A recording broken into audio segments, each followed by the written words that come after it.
Welcome to the Masterful Coach Podcast. I'm your host, Molly Claire, and I'm here to help you master your coaching skills so you can become the confident, effective, and transformative guide your clients and your team are craving.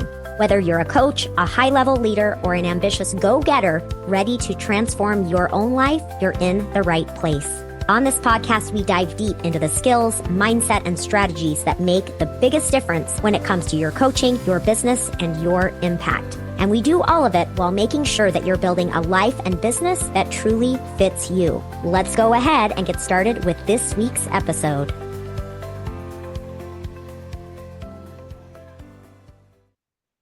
Hello, coaches. I am so excited for this episode where I have Sondra Sperry, one of my master certified coaches, and she is phenomenal when it comes to deep emotion work. And you're going to hear more about this on this episode. We're going to get to know her a little bit. And Sondra and I are going to be talking about how to really meet your clients where they are in their emotions and how do we navigate through resistance. We all know what that's like when clients seem to bring that resistance, sometimes deep resistance. And so we're going to talk about this. How do we master the art of navigating deep resistance to create those client breakthroughs? So that's what we're talking about today. Welcome, Sondra, to the podcast. Thank you, Molly. So excited to be here. Yeah, this is so awesome. I get to see Sondra regularly in our group, which I love.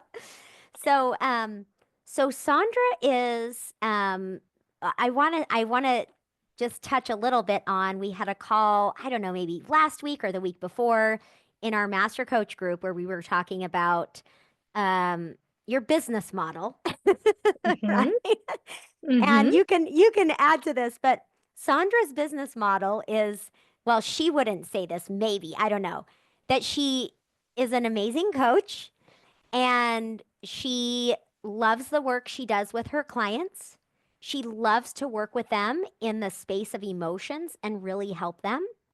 And she doesn't really care about marketing. And she has clients that schedule with her and she coaches them. And that's the business model. Exactly. That's it in a nutshell. I just want to coach. Yeah, which is so awesome. And that's why I part of why I love this conversation around emotion work and how you work with your clients in that way, because I think that the truth of the matter is that as coaches, as we are diving into and being with the work that we feel called to do, that it calls in, it brings in the people who need the work that we are doing, right? Yes, Yeah. I completely agree. I feel like I I haven't really searched for clients. They've just kind of shown Mm-hmm. up in my life. And that has been actually amazing. Mm-hmm. Mm-hmm. Yeah. And it's very real. It's very real. And I always, I think back to when I was first coaching and, I had so many insecurities about my skills and I'd be coaching someone and I'd think, oh, this person would be a better coach for them or they need someone more skilled. And one of the things that one of my mentors said to me that really stuck was that if someone has come to you for coaching, you are supposed to be their coach. You are the right coach for that person. And that really stuck with me and I've seen that to be true time and again, right? No, I completely believe that. I feel like we as coaches are privileged to be able to meet people where Mm, they're at. And just because you might be their coach in one at one time, they might move on to another coach because there's another need and that is what's so beautiful about it is that we get to meet them exactly where they're at and they meet us where we're at. And you're just kind of drawn to each other. yeah, yeah, so true. Yeah. And I know, so Sondra, one thing what you love about the work you do is that deep emotion work. So you attract clients that really are needing plenty of support in the deep layers of their emotions. Yes. Yeah. So talk more about that. Like even just I know this is a very open question but when I bring that up and thinking about these clients coming to you with, these layers of emotions. What is it that you what is it that you love about doing that work with your clients? I think the thing that I love the most is um, just being able to accept them right where they're at and Mm-hmm. have them recognize that they're in a safe place. Mm-hmm. And um, like they're often very conflicted and really struggling with judgment of themselves is huge, seems to be with most everybody. Yes. Um, um, Thinking that there's a right way to do things, all of these things. And when you can like accept them right where they're at and just let them know that you don't have any opinion as to who they should be or that there's a certain way they should be showing up, when they start to really recognize that that's true for what you believe about them, that they can be whoever they are at any given Mm-hmm. moment and that what they're experiencing is normal, Mm-hmm. then that allows them to start letting go of some of that judgment for themselves. And that allows them to start recognizing that deep work that needs to happen and being able to allow it to bubble up. Yeah. Yeah.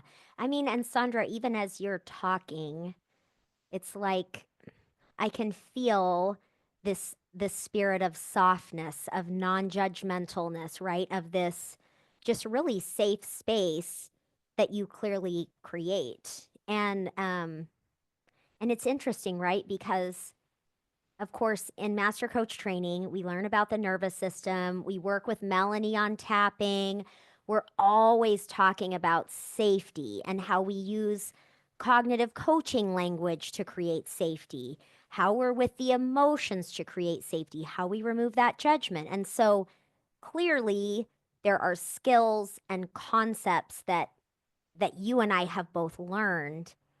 And what I think is the most beautiful thing with you and every coach, right, that I've worked with and in our community is that there are also gifts that you possess, right? Gifts that you have, and it's almost like when we can when we add the skills, right? I'm using like air quotes, the skills of creating safety and understanding the nervous system and creating that non-judgmental space, and then you bring into it, in this case, Sandra, for you, just the softness and the compassion and some of those natural gifts that you have in working with people and their emotions. I mean, it just feels kind of like this magical place for Well, space for your clients. and thanks so much for saying that. And I honestly, I have to give a lot of the credit to you because I didn't know how to do that. Like using just the thought work felt Mm, clunky and mm-hmm, mm-hmm, um like there was a lot of power in it, but also there was way too much judgment in it.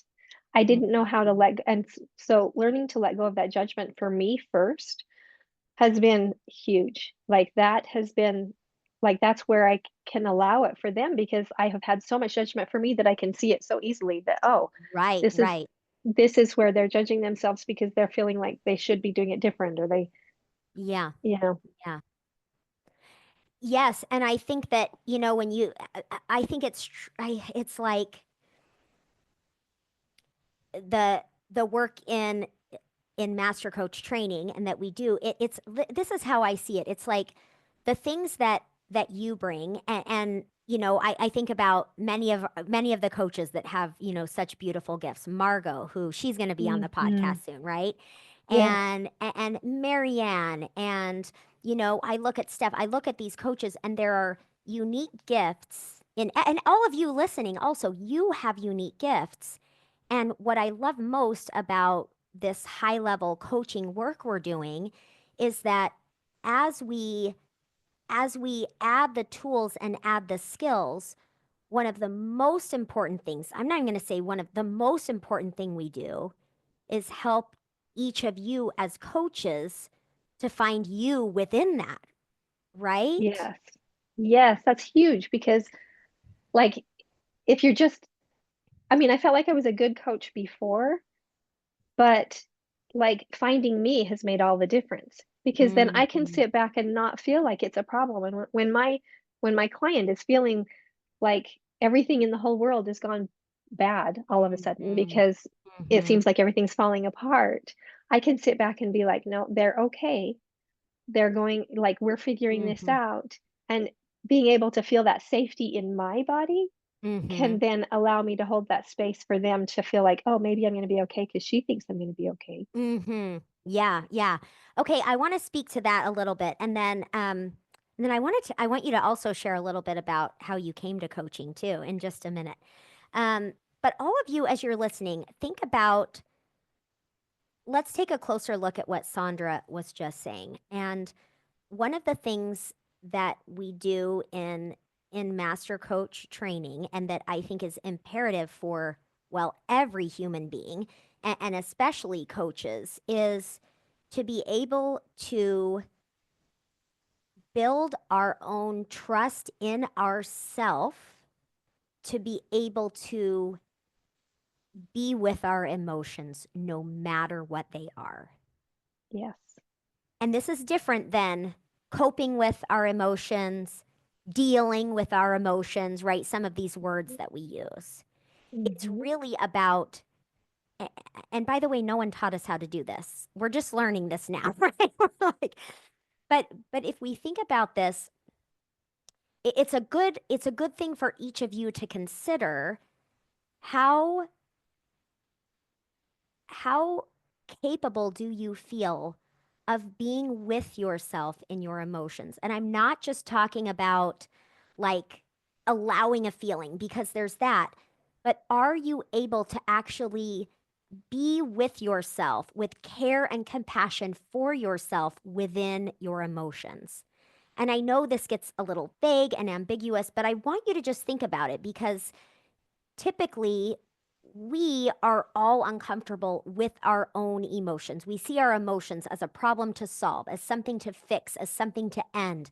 And even when we think about it as processing a feeling, we look at it as, okay, what do I need to do to move this feeling past, right? Like we treat them as problems. And so, as Sondra was speaking, notice that what she's saying is that, and you can add to this because I don't want to put words in your mouth, but the way it's striking me is this idea that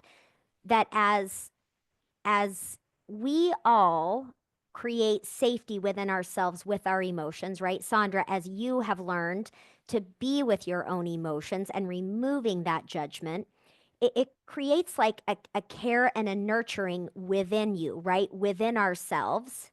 So that then as we as we experience um, that self connection and self nurturing, we can be okay when someone else's emotions don't seem to really be okay, right? When they're having heightened emotions. Yes. And then what you're saying, right, which is very true, is that when you can be grounded, right? And you're with your clients, you're co-regulating together, right? Because you're okay, then your Hmm. client, even in the emotions they're feeling, can anchor themselves in the peace and that settled and grounded feeling, right, that you're bringing to the session. Yes. I love the way that you shared that. That very much matched. Um, because lots of times when people are like, for instance, sadness, um, like when we're experiencing sadness and we cry, people are like, oh, they're having such a hard time. Like we put judgment on other people as they're feeling sadness. And isn't it Mm-hmm. just amazing that we're actually there doesn't need to be any judgment placed on it. Like they're just processing through an emotion. They're letting off steam and it's okay. And yes, they're Mm-hmm. sad. And I experienced this last week. We had Easter and lots of family and it was wonderful and I loved the whole time, but there's a sadness that goes with, like, I've lost my husband and Mm-hmm. he passed away 6 years ago, and there's a sadness when you're with amongst so much family, Mm-hmm. and I just needed to process that sadness a little while. Like, process is the word, I don't know if that's even the right word to use. um but I just needed to be sad. Like when I Yeah, left, I that's had a right. 2 hour drive home afterwards. And Mhm. so I just turned on some memorable music that we used to listen to, and I just let myself cry the whole way home. And Mhm. when I talked to my mother later, And, she says, "Oh, you cried on the way home." And then she's like sharing with my sisters, "Oh, Sondra's having such a hard time." No, it was Mm, actually very healing. It was actually very grounding to be able to just be sad that my husband wasn't there. Like it was mm-hmm. good. Mm-hmm. Of course, we want to be sad when we're not with Yes, someone we love. right. Yeah, Yes. yeah, And we're so often trying to shut that down because we don't want anyone to feel sad. We don't want anyone to yeah, feel because it's an uncomfortable emotion sometimes, but does it really have to be? Like, yeah, yeah, can we just allow the sadness? yeah, yeah. And this truly is, I mean, I love that this is such a super skill for you or a part of how your gifts come out in the work you do because most of us have really been taught our whole lives that feelings are a problem. And we're scared of our feelings and other people's problems. So we want to solve them and shut them down. And Yes. what great healing, right? Like when your clients come to you, and I'd love to, yeah, I have so many questions to ask you, but when your clients come to you, there's just it creates such a powerful space of healing when we can just be together and allow those feelings to be there. Yes. Yeah. 100%. Yeah. And most people don't give us that permission. What do we do when we start crying, right? We say, I'm sorry. We Yeah. apologize for it. Yes. Yes. I'm so sorry I'm crying. I'm just a mess right now. I know. Like I all those know. things that we say, right? I know. And I know. and It's true. and I think that it actually, especially to someone who's really grieving and needs sometimes, I mean, not always, but sometimes just saying to them, you know what, it's okay. Crying is okay, you Mm-hmm. know. And Mm-hmm. I've even with some clients said, you know what, maybe you just need to like you don't need to live in crying forever, but let's set a timer and allow yourself to cry for a certain amount of time and just be like, this is the amount of time I'm going to let myself just cry. I'm just going to let myself. And then Mm-hmm. after that, I'll still carry the sadness with me if I feel like it. But Mm-hmm. and lots of times they can't even cry for the whole time that they think they're going to Mm-hmm. need to. Mm-hmm.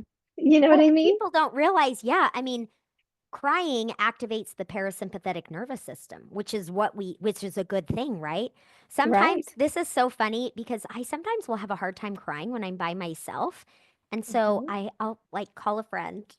Will you cry with me? Because I can feel that I need to, and Yes. it's just sometimes been a struggle for me. But Yeah. okay, so and we're going to talk about how this fits in with resistance or sometimes honestly how this can really just it's almost like resistance can kind of dissipate, not that resistance is a problem either, but I want Right. to talk about that. But tell us a little bit about how you first came to coaching. Well, I found that I loved self-help like clear back in college. Like Yeah. I was really shy girl that just like I I was uncomfortable. Like even in a grocery store running into somebody that I knew, I would dodge down the next aisle because I wasn't sure what to say to them. I mean, they might think something Mm-hmm. about me, Mm-hmm. heaven Mm-hmm. forbid. And Mm-hmm. and so when I went to college, like I was attending a class, I don't even remember the class I was attending, and that he just said, here's all the self-help material, read a book. I chose the shortest one because I just was like, I don't want to have to read some big long book about take. So Mm-hmm. I chose the shortest one. It was called Try Giving Yourself Away. Mm-hmm. And it actually changed my life. Like it just basically said, look people in the eye and smile at them. Like you'll make all the difference for people in their lives. And Mm-hmm. it just made all the difference for me. And so from there, I just loved like I loved talking to people and helping people. Like, when I'd learn a parenting skill or something, I would share it. Mm-hmm. And it would make a difference. And people were just like, oh, like you helped me so much. And so I loved that piece. Well, when my husband passed away 6 years ago, he passed away suddenly. It wasn't expected, and I kind of needed to redefine my life because it had all changed. Once he passed away, a piece of me passed away with him, and so then I wasn't capable of being exactly how I had been because that was us as a couple, and now I needed to Mm-hmm. figure out how to be me on my own. And Mm-hmm. so my daughter, just shortly before he had passed, had introduced me to coaching. And anyway, so I actually hired a coach after my husband passed. Well, actually, her coach, there was one time when she couldn't attend, and she's like, "Mom, do you want my session?" And so she gave it to me, and Mm. so You then got hooked. I got hooked. And anyway, and when I talked with her, and she had gone to the life coach school, Hmm. and so anyway, Brooke Castillo had um, announced that she was going to do a live one in Texas, and it was 2022. And I was like, I want to go live. So I went to her Hmm. live training in Texas, and that was and I was definitely hooked at that point. Hmm. But Hmm. but then I kind of like there was some pieces inside of me that weren't quite working out really well. Like the thought model was great, but I was kind of running over myself. It wasn't necessarily like I was trying to fix everything with the thought work, and it wasn't taking care of my nervous system. It wasn't taking care of the Right. emotions. It wasn't taking care of all the rest. And so that's when I happened to come across you. And that's made all the difference for me. Like I have learned that like I am whole and complete just the way I am, that I don't have to change anything about me if I choose not to. And that has made all the difference. Hmm. Yeah. Which goes full back to this idea of the space you create for your clients, right? When it's like you come to me and you don't have to change anything. You don't have to be different. We don't have to move your emotions one way or another. Let's Yes. just be here with what is. Yes. So let's So talk. powerful. It is, right? It really So is. powerful. Yes. And And so let's talk a little bit. I want to talk about some of the practical application of this because, everyone's on a different spectrum with all of this, right? And I think sometimes the emotion stuff and talking about just being with it and allowing it can feel a little ambiguous, like, what does this even mean and what's the purpose of it? And so I'll say a few practical applications and then I'd love to bring you into this, but if all of you are thinking about like why be with emotions? Well, the fact of the matter is that um, when we are resisting our emotions, judging our emotions, we don't complete stress cycles, right? And so if we're always trying to shove down our emotions or solve for them, what this can mean is more emotional activation or stress more often. And and this causes all kinds of problems, right? Reactivity in relationships. This causes overworking. This causes health problems, mental and emotional health problems, right? And so, I mean, this is just one example, right? That there are real implications and real benefits of this type of space for emotions, right? Yes. Um, Huge. and yeah, I mean, tell me as you're thinking about it, when we're thinking just, okay, practical application. If someone's here and they're listening and they're like, okay, being with emotions, no judgment, that's fine. But Mhm. what's the point of all this in my life? What would you say, Sondra? um, I would say that it's less complicated than we make it out to be. Mm-hmm. Mm-hmm. I would say that we like think about it way too hard. The biggest question that I get most of the time is, but how? How do I do what you're talking about? Like how? Right, right, right. And I think that the biggest answer there is like, I don't know, I imagined that this was actually given to me by a coach that I had, and so I can't even take ownership of it. Okay. But she talked about, like she called him Judd. He shows up with his he's judgment, and he shows up with Mm-hmm. his baseball bat over his shoulder, and like when it Mm-hmm. like he walks in, and like when you start judging yourself, like here comes Judd, he's just gonna sit next to you and he's just gonna beat you every time you know Mm-hmm. Mm-hmm. and like it's so true. Like when we can when we can have Judd put the baseball bat down Mm-hmm. and just sit with us, and we can sit, and even recognizing the judgment, even just Mm-hmm. allowing ourselves to just be like, oh, and this is where I feel judged. Mm-hmm. And what if I were to just what if we were just put the bat down? Let's just put the Mm-hmm. bat down for just a short amount of time. Like Mm-hmm. that, like just breathing into that. Like we talk about all of the tools that we use. Like there's tapping, there's breath work, there's, all of these things. And each one of them, like we can imagine. that Judd is just putting the bat down. Mm, mhm, Does mhm, that make sense? mhm, mhm. Yeah, because I mean, I think that the thing that makes our emotions so much more painful and makes our life so much more difficult, right, when it comes to the space of emotions is believing they shouldn't be there, believing they should stop, judging ourselves for having them, right? So, to your Mm-hmm. point, when it's Easter, you're like, I'm feeling sad. I'm going to be with this. I'm going to attend to myself, right? Allows you a healthy and whole emotional experience, which Mm-hmm. then allows you to have continued flow and forward motion in your life, which allows you to continue to stay open in your relationship with yourself and others, right? That's the Yes. yes. Yes. Whereas, right, if you were experiencing that and thinking, I shouldn't still be feeling this. I don't want people to know, right? If we bring all these judgments, these criticisms, these rules that we're putting around it, well, that's when it stops that release that needs to happen.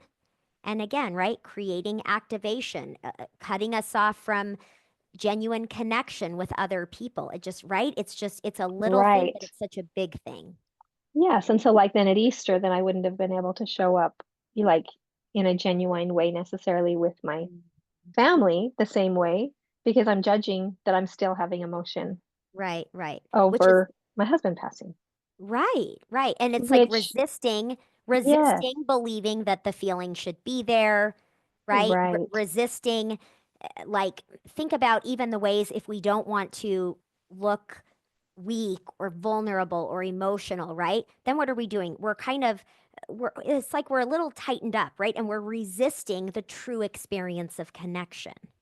right. And sometimes it feels or seems a little counterintuitive to be able to just allow it, to name it, to say, this Hmm. is what I feel, and to accept it because we imagine, or maybe we're even taught when we're younger, that we should just push it aside. We should just push those emotions Absolutely. aside. Like boys are told, oh, boys don't cry. Hmm. Like, all of these Hmm. things that happen when we're younger, where whether it was actually taught or whether it was just intimated, we take that on and believe Hmm. that we're not supposed to feel those things. But when we can actually embrace that, no, this is how I feel, it actually allows us to flow through and be genuinely more ourselves and more open with others. And it doesn't seem like that should be the case when you talk about it. Right, right. That's right. But when you start to live it, it's incredible how it feels. Yeah, yeah. Oh, I love that. Okay, so I feel like all that we've talked about really does lend itself to the background and really kind of I'm trying to think of the best way to say this, but almost like as we've talked about this perspective, it makes complete sense in terms of how we can really effectively be with our clients when they're feeling resistance, right? So Mhm. when I'd love to for you to share your insights on this. But when we think about often one of the ways that I teach about resistance with my coaches is talking about resistance being an invitation, resistance being something we can lean into and understand to find out what's underneath it. And I want those of you listening, I want you to think about the difference between a client being resistant, as we would describe it, right? We're saying, oh, they're resisting, they're pushing back, they're not open. And us as the coach seeing that as a threat or a problem, like, oh, well, they're resistant, they're closed, right? And then we can kind of try to push more or fight against it or get them to stop being resistant. When actually, if a client comes and they have resistance, and we can make it okay that the resistance is there, and then getting curious, like, what's going on under here? Usually, what we find is that person has parts of them that are fearing, parts of them that are scared, parts of them that are hanging on. And when we can make it okay for the resistance to be there, just like what Sandra's been talking about in terms of making all of the emotions be okay, saying they're okay, that's when we can have that just really beautiful open space to do deep emotion work with our clients. Very Yeah. much so. Yeah. Yes. What are your thoughts, or what would you add or change to the idea of ways of working within or with or side by side with resistance that comes up? I I feel like when that resistance starts, sometimes on occasion, like I mean, I'm definitely human. Sometimes I'm like, oh, Mm-hmm. they need to see this, right? Yeah, yeah, right. We're like, oh yes, like Oh, why are they they need being to so see this. Why? defiant in this session? Yes, Yeah. yes. And I think that's really normal. Like, but I just like take a step back and take a breath and think, okay, so what's really going on here? So then that's my cue. Like whenever I get that little feeling, that's my Mm-hmm. cue. Oh, take a deep breath, relax your abdomen, relax the muscles that are in, because there's no way Mm-hmm. when all of that is tight, I feel like then I'm resisting as well. And when I can release all of that in me and remember, okay, I'm safe, I'm fine, and there's nothing that's gone wrong here, and it's okay if this client never sees it. Mm-hmm. It's okay if this client never sees it. Mm-hmm. When I can let go of that, then I can just be really curious and ask great questions. And I don't Mm-hmm. know that great questions is the right way to phrase it, but I can ask curious questions that allows them to just explore what's going on for them. Yeah. Yeah. Because lots of times I might think that I know what is causing it, and I'm Right? totally wrong. Totally wrong. Most of Totally the wrong. time, I'm totally wrong. That's I mean, honestly, that's one of my favorite things about, over time with coaching is you just realize we don't really know what's going on with other people and we don't really have to. It doesn't matter. And in fact, if we think we know what's going on and we're set on that, we really miss out. We miss out because we're not the authority on anyone. They are the Right. authority on them. Right. And then we Yeah. find ourselves asking questions that aren't really safe. That's right. That or leading questions, Yes. questions to Yes. show something. No, yeah, Yes. yeah. Yeah. Which is never helpful, especially with resistance, Right, right, because right. they can feel that and then they're like more resistant. It's like, okay, they're up to something. They want a certain answer from me. That's right. That's right. I know, and you've heard me say this many times, right? In the group where I'll Yes. ask something. It's so funny, right? I'll ask a question, and then sometimes one of my coaches says, "Oh, I see what you're saying," and then I always say, "No, no, no, I'm not saying any. It's really a question. Like I really want to know." But I think sometimes Yes. we can come in with that assumption that someone is judging us or does have an opinion, right? And so I think as coaches, we need to go out of our way to make sure we're communicating. I'm not going anywhere with this question. This is Yes. all discovery, right? Yes. And so that's why we bend over backwards to like ask like both questions, the positive and the negative. That's why we go out of our way to do all of that work to keep it as neutral as possible so they know there's no right or wrong answer. Like it is just whatever is within them is the right answer Yes. because it's what is real for them. Yes, yes. Which truly when you peel back the box of, judgment or opinions or whatever, it really is how we as human beings and how our clients get that clarity, right? Connect with what we know to be true, what is within. So yeah, it's so powerful. And I want to circle back to something Sandra just said. Those of you listening, think back when we talked at the very beginning about the idea of Sondra, right? Coming and being grounded, being self-connected, being okay with you, and then being able to set the tone of the session where the client who's maybe feeling up and down or activated can anchor themselves in that energy and co-regulation, right? Right. So Yes. now, as we're talking about the resistance, what Mhm. Sandra was bringing up is something many of you may relate to. Here you are in the session, your client starts experiencing resistance, right? They're bringing some pushback, and what we can sometimes do if we're not aware, is be reactive to that energy, right? Where we are mirroring them. And so essentially what we're doing is we're saying, now my client's resistance is setting the tone. So I'm going to come at it and try to change this resistance. And so I love what Sondra said around this. And I want you to all think about this. What are the red flags for you inside of you that you are maybe going to that place of feeling resistance from the client and bringing resistance right to it from you? Where do you notice getting into that tight energy, wanting to convince the client, wanting to push back against the resistance? So, number one, what are the indications for you?